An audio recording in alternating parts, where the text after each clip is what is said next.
አደባባይ በክርስቶስ ደም ከተመሰረተች ቤተክርስቲያን እነና ቅዱሳን የምስራቹን ወንጌል ለዓለም ለማወጅ ወደዚህ ቦታ ተገኝተናል። ይህንን እድል የሰጠን አምላካችን እግዚአብሔር ለዘላለም የተባረከ ይሁን።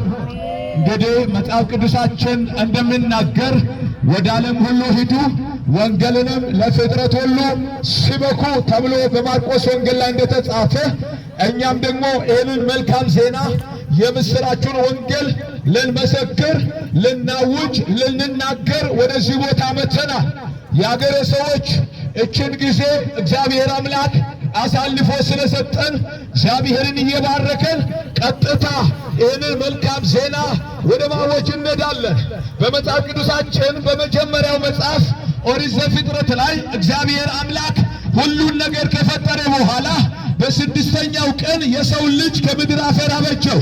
ይህ የሰው ልጅ ከምድር አፈር የተበጀው የመጀመሪያው ሰው አዳም ይባላል። አዳምን እግዚአብሔር ከፈጠረው በኋላ ለአዳም ረዳት እንደሚያስፈልግ አይቶ ሔዋንን ሰጠለት። ሔዋን ጋር አብሮ እየኖረ ሳለ ከዕለታት አንድ ቀን እግዚአብሔር አምላክ ካስቀመጣቸው ከኤደን ገነት እንዲወጡ ሰይጣን በእባብ ገላ ተመስሎ ወደ ኤደን ገነታቸው መጣ። አንድ ቀን ሔዋንን ሰይጣን መጣና በእባብ ገላ ተመስሎ መጥቶ እንዲህ አላት፣ እግዚአብሔር አምላክ በዚህ ኤደን ገነት ውስጥ እንዳትበሉ ያዘዛችሁ ነገር አለ ብሎ ጠየቃት። እሷማ ሁሉ ተፈቅዶልናል፣ ነገር ግን እችን ፍሬ እንዳትበሉ ተብለናል በሚል ጊዜ እባቡ እንደዚህ አላት፣ እንደዚህ ከሆነማ ተሸውዳችኋል። ይህንን ፍሬ በበላችሁ ጊዜ አትሞቱም፣ ዓይናችሁ ይበራል ያለው። የዛን ጊዜ ሔዋንም ያንን ፍሬ እግዚአብሔር እንዳትበሉ ያላቸውን ፍሬ ወስዳ በላች። ለባሏም ለአዳም ሰጠች፣ አዳም በላ። የዛን ጊዜ ዓይናቸው ተከፈተ። የዛን ጊዜ ራቁታቸው መሆናቸው ተገለጠላቸው።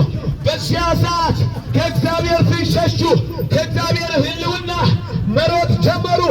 እግዚአብሔርን በኤደን ገነት መጥቶ በኃጢአትና በበደል ምክንያት የእግዚአብሔር ጠላት ሆነው ለወደቀው ለአዳም ዘር ሁሉ መድኃኒት እንዲሆን እግዚአብሔር አምላክ በጨለማ ለተቀመጠው በገሃነም ፍርድ ውስጥ ለወደቀው ለሰው ልጆች ሁሉ እግዚአብሔር አምላክ አንድያ ልጁን ላከ።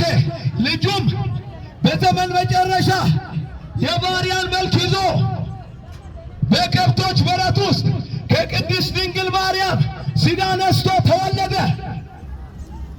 ይሄ የተወለደው የአብ ልጅ የሆነው ወልደ እግዚአብሔር የእግዚአብሔር ልጅ ሆነው ዓለምን ሁሉ ሊያድን የመጣው የዓለም ቤዛ የሆነው ኢየሱስ ክርስቶስ የዛሬ 2000 ዓመት በፊት በይሁዳ ቤተልሔም በከብቶች በረት ውስጥ ሥጋ ለብሶ ተወለደ። ኢየሱስ ክርስቶስ ለዘላለም ጌታ። ይሄ የተወለደው የእግዚአብሔር ልጅ የዓለም መድኃኒት ነው። የተወለደው የእግዚአብሔር ልጅ የዓለም ቤዛ ነው። ይሄ የተወለደው የእግዚአብሔር ልጅ የወደቀውን የሰው ልጅ ከእግዚአብሔር ጋር የሚያስታርቅ ብቸኛው በእግዚአብሔርና በሰው መካከል መካከለኛው ኢየሱስ ነው። የአገረ ሰዎች ዛሬ የምንመሰክርላችሁ ይሄው ለኃጢአታችን ለበደላችን ክብሩን ትቶ ከሰማይ ሰማያት የወረደው የባሪያን መልክ ይዞ በከብቶች በረት ውስጥ መለኮት የነበረው ሥጋ ለብሶ የተወለደው ኢየሱስ ክርስቶስን እንሰብካለን። ኢየሱስ ጌታ። ስለዚህ በዚህ አደባባይ ላይ ያላችሁ በደንብ ስሙን። ይሄ በከብቶች በረት ውስጥ የተወለደው የእግዚአብሔር ልጅ ኢየሱስ የዛሬ 2000 ዓመት በምድር ላይ 33 ዓመት ኖሮ ለሰው ልጅ ኃጢአት ለሰው ልጅ በደል በቀራንዮ መስቀል ላይ ስለ ኃጢአታችን ቆሰለ፣ ስለ ኃጢአታችን ተወጋ፣ ስለ ኃጢአታችን ደማ፣ ስለ ኃጢአታችን ተገረፈ። ኃጢአት ያላወቀው በደል ያላወቀው ቅዱሱ የእግዚአብሔር ልጅ ስለ ሰው ልጅ ኃጢአት እርግማን ሆነ። ስለ ሰው ልጅ ኃጢአት በቀራንዮ መስቀል ላይ በሁለት ወንበዶች መካከል ስለ በደላችን እርቃኑን ኢየሱስ ተሰቀለ። ለዚህ በአንደኛ ቆሮንቶስ ምዕራፍ 1 ቁጥር 23 ላይ ስናነብ የአምላካችን እግዚአብሔር ቃል ደስ ይላል። አይሁዶች ምልክትን ይለምናሉ፣ የግሪክ ሰዎችም እንደዚያው። እኛ ግን እልና የተሰቀለውን ክርስቶስን እንሰብካለን፣ ከነጋሪያንን አዋጅ እናውጃለን። እኛ ግን የተሰቀለውን ክርስቶስን እንሰብካለን። እኛ ግን የተሰቀለውን ክርስቶስን እንሰብካለን። እኛ ግን የተሰቀለውን ክርስቶስን እንሰብካለን። ሃሌሉያ! ስለዚህ ያለ ኃጢአቱ ያለ በደሉ ለአዳም ዘር ሁሉ ኃጢአት ዋጋ ሊከፍል በቀራንዮ መስቀል ላይ ስለ ሰው ልጅ በደል ኢየሱስ ተሰቀለ። ስለ ኃጢአታችን ኢየሱስ ተሰቀለ። ይሁላችሁ መጽሐፍ ቅዱስ ሲናገር ደስ ይላል። ስለ ጻድቅ ሰው የሚሞት በጭንቅ ይገኝ ይሆናል። ስለ መልካም ሰዎች መጽሐፍ ቅዱሳችን ሲናገር ሕያውን ከሙታን መካከል ስለምን ትፈልጉታላችሁ? በዚህ የለም፣ ኢየሱስ ተነስቷል። ከመቃር እናውጃለን፣ ኢየሱስ ተነስቷል። ኢየሱስ ተነስቷል። ሞትን አሸንፎ ተነስቷል። ሞትን ድል አድርጎ ተነስቷል። አዋጅ አዋጅ አዋጅ አዋጅ! ጆሮ ያለው ይስማ፣ የሰማም ላሰማው ያሰማ። ኢየሱስ ክርስቶስ ከሞት ተነስቷል። ኢየሱስ ሞትን አሸንፏል። ሞታዊ መውጊያ የት አለ? ኢየሱስ ድል ነስቶሃል። ስለዚህ ስሙን በዚህ ቦታ ያላችሁ የምንሰብከው ኢየሱስ ሕያው እንጂ ሙታን አይደለም። ሞቶ የቀረ አምላክ አይደለም የምንሰብከው። ለዚህ መጽሐፍ ቅዱስ እንደዚህ ይለናል፣ ልጁ ያለው ሕይወት አለው። በኢየሱስ የሚያምን የዘላለም ሕይወት አለው። በኢየሱስ ያመነ የዘላለምን ሕይወት ያገኛል። በዚህ ምድር ላይ ሃይማኖት አያድንም። በዚህ ምድር ላይ ገንዘብ አያድንም። በዚህ ምድር ላይ ዝና አያድንም። የሚያድነው ሕይወት የሆነው ኢየሱስ ነው። የሚያድነው ሕይወት የሆነው ኢየሱስ ነው። ስለዚህ መጽሐፍ ቅዱሳችን እንደምናገር በእርሱ የሚያምን ሁሉ የዘላለም ሕይወት እንዲኖረው እንጂ እንዳይጠፋ እግዚአብሔር አንድያ ልጁን እስኪሰጥ ዓለሙን እንዲሁ ወዷልና ይላል። ዛሬ ስሙን እግዚአብሔር አምላክ ፍጹም ፍቅር የሆነ አምላክ ነው። በምንም አይነት በደል ውስጥ በምንም አይነት ድካም ውስጥ ብንሆን እግዚአብሔር ዛሬም ይወዳችኋል። እግዚአብሔር ዛሬም ይወዳችኋል። እግዚአብሔር ዛሬም የኔ እህት ይወድሻል። የኔ ወንድም እግዚአብሔር ዛሬም ይወድሃል። ስለሚወደን አንድያ ልጁን ልኮልናል። በእሱ የሚያምን የዘላለም ሕይወት አለው። በኢየሱስ የሚያምን የዘላለምን ሕይወት ያገኛል። አሜን። ስለዚህ ስሙን ኢየሱስ የሌለው ሕይወት የለው። ኢየሱስን ያመነ አይድንም። ለዚህ ነው ሐዋርያቶች በሐዋርያት ሥራ ምዕራፍ 4 ቁጥር 12 ላይ እንደዚህ ያሉ፣ መዳን በሌላ በማንም የለም፣ እንድንበት ዘንድ ከሰማይ በታች የተሰጠ ሌላ ስም የለም።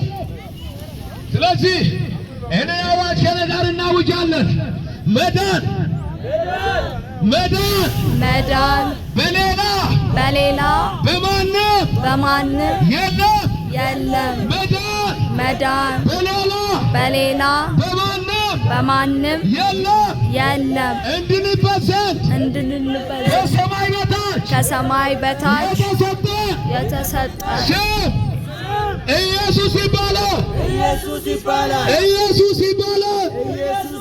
እንደግማለን። መዳን በሌላ በማንም የለም። መዳን በሌላ በማንም የለም። እንድንበዘን ከሰማይ በታች የተሰጠን ስም ኢየሱስ ይባላል። ኢየሱስ ይባላል። ኢየሱስ ይባላል።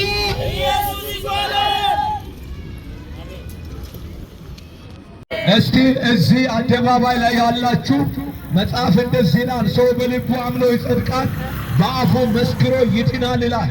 ስለዚህ አንድ ቤት ያላችሁ ሁላችሁም እንዲበሉ እስከ ኢየሱስ ያድናል በሉ። እስከ ግድላችሁም ተናገሩ፣ ኢየሱስ ያድናል በሉ። እስከ በዚህ ምድር ላይ ሁሉም ነገር ስም አለው፣ ነገር ግን የሁሉም ስም አያድንም። የሚያድን ከሰማይ እስከ ምድር ከምድር እስከ የትኛውም ስፍራ አንድ ስም ብቻ አለ፣ እሱም ኢየሱስ ይባላል። ስለዚህ ደግማችሁ እንዲህ ብላችሁ አውጁ፣ ኢየሱስ ያድናል በሉ። እስከ ተናገሩ፣ ኢየሱስ ያድናል በሉ። እስከ አረ አውጁ፣ ኢየሱስ ያድናል በሉ። እስከ ኢየሱስ ለዘላለም ጌታ። መጽሐፍ ቅዱሳችን እንደምናገር መንግሥተ ሰማያት ቀርባለችና ንስሐ ግቡ እንደምን ዛሬ ይህንን እውነት እየሰማችሁ ያላችሁ ሰዎች በምንም በደል ውስጥ በምንም ኃጢአት ውስጥ በምንም እስራት ውስጥ ብትሆኑ ዛሬ ለእናንተ ይህች ቀን ተፈቅዳለችና መንግሥተ ሰማያት ቀርባለች።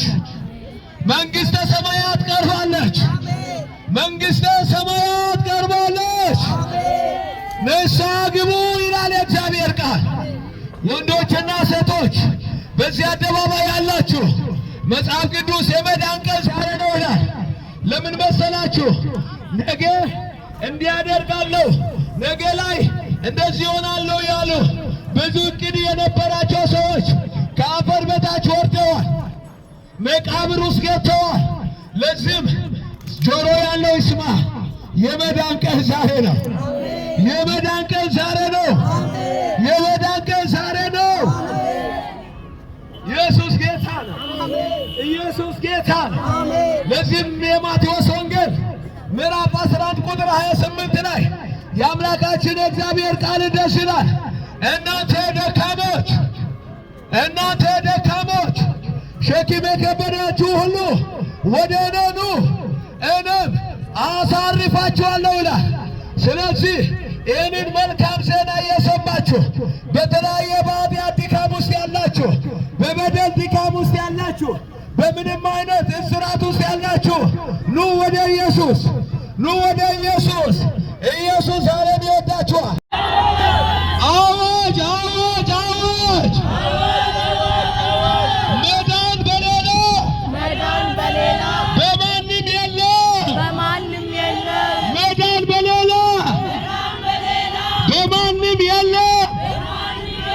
እንድንበት ዘንድ ከሰማይ በታች የተሰጠን ስም ኢየሱስ ይባላል።